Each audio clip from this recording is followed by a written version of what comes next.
আমি যে আর সহ্য করতে পারছি না। আমার যে খুব কষ্ট হচ্ছে রে বাবা।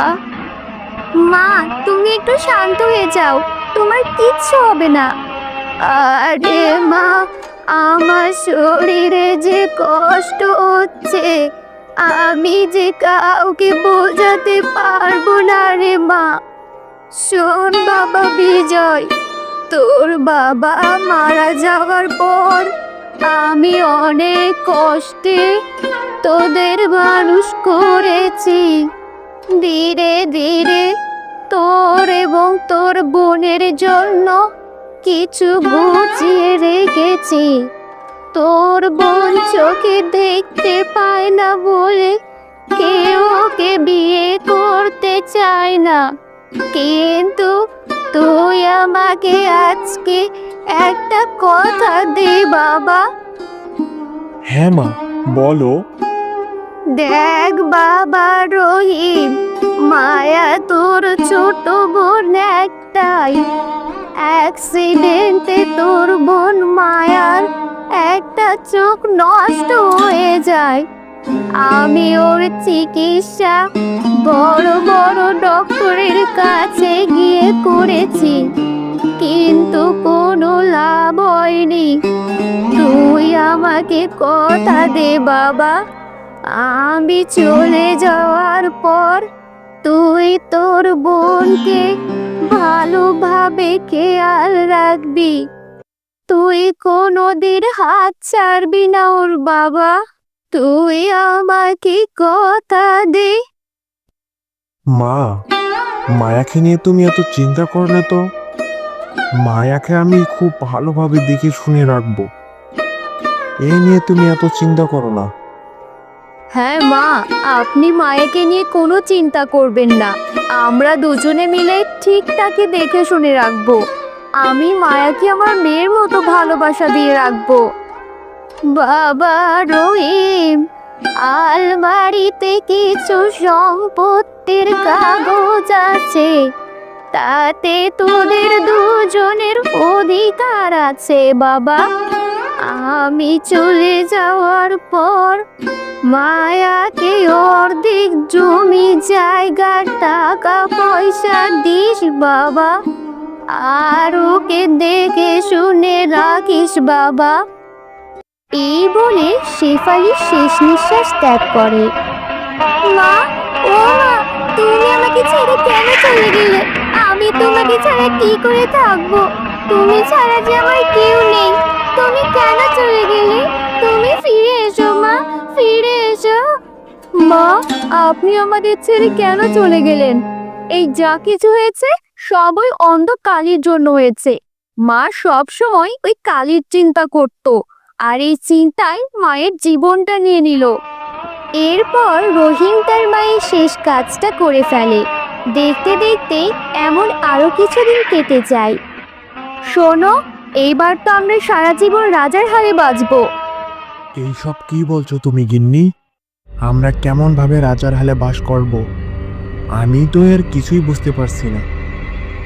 আরে এখন তো মা চলে গেছে, এবার তো আমাদের কাছে এত সম্পত্তি আছে, এত টাকা পয়সা আছে, তা সব আমাদেরই তো। এইসব কি বলছো তুমি গিন্নি? কিন্তু মায়ের একমাত্র আদরের মেয়ে মায়া, এই সব সম্পত্তির ভাগ তো ওরও আছে। তাহলে সব সম্পত্তি আমাদের কিভাবে হলো? আরে একটু মাথা ঠান্ডা করে ভাবো গো। তোমার বোন কানা, আর তুমি তো জানোই কানা মেয়েকে কেউ বিয়ে করতে চায় না। আর যদি বিয়ে না করে কেউ, তাহলে তোকে সারা জীবন কুমারী কাটাতে হবে। যদিও কুমারী কাটে সারা জীবন আমাদের বাড়িতেই থাকতে হবে, তাহলে ওর জায়গার সম্পত্তির কি দরকার আছে? আমরা দুবেলা দুমুঠো খেতে দিব, এতেই তোর জন্য অনেক। হ্যাঁ গিন্নি, এটা তুমি ঠিক বলেছ। মায়ার জায়গা সম্পত্তি কি করবে? সে তো আমাদের বাড়িতেই থাকবে, তাকে দুবেলা দুমুঠো ভাত খেতে দিব, এটাই তো তার কাছে অনেক। আমি তো এটাই বলছি, মায়াকে আমি এ বাড়ির চাকরানি বানিয়ে রাখবো, বাড়ির সব কাজ তাকে দিয়ে করাবো। তাদের এই সব কথা দরজার বাহিরে মায়া সব কথা শুনে নেয়। তার দাদা বৌদির এসব কথা শুনে মায়া অনেক কষ্ট পায়। জানি না মা, এই অবস্থায় তুমি আমাকে কেন ছেড়ে গেলে? দাদা বৌদি কত লোভী, আমাকে চাকরানি বানিয়ে রাখতে চায়। দাদার থেকে এটা আমি কোনোদিন আশা করিনি।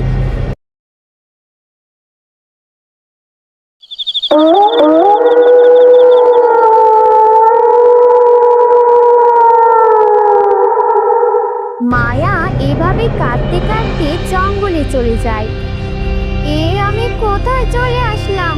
চারদিকে শুধু জঙ্গল আর জঙ্গল। বেশ হয়েছে, আমার জন্য এটাই ঠিক জায়গা। কেউ আমাকে আর কিচ্ছু বলতে পারবে না। এখন থেকে আমি এই জঙ্গলেই থাকবো। এখানে আমাকে আর দাদা বৌদি চাকরের মতো কাজ করাতে পারবে না। আমি জানি নে তোমার সাথে কি কি হয়েছে। পেতনি, পেতনি, কেউ আমাকে বাঁচাও।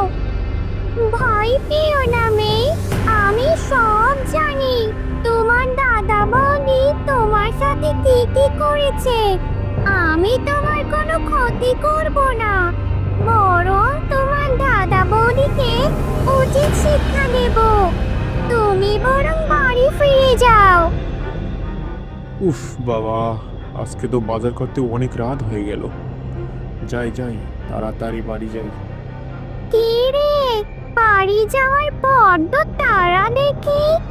আমায় তো একটু নিয়ে যা। কে কে কে কে কে কে তুমি? আমাকে চেনার তোর দরকার নেই। তুই শুধু এইটুকু শুনে নে যে তোর বোন মায়ার উপর কোনো অত্যাচার করলে তাহলে তোকে আমার সাথী বানাবো। এই কথা যেন মনে থাকে, বুঝলি?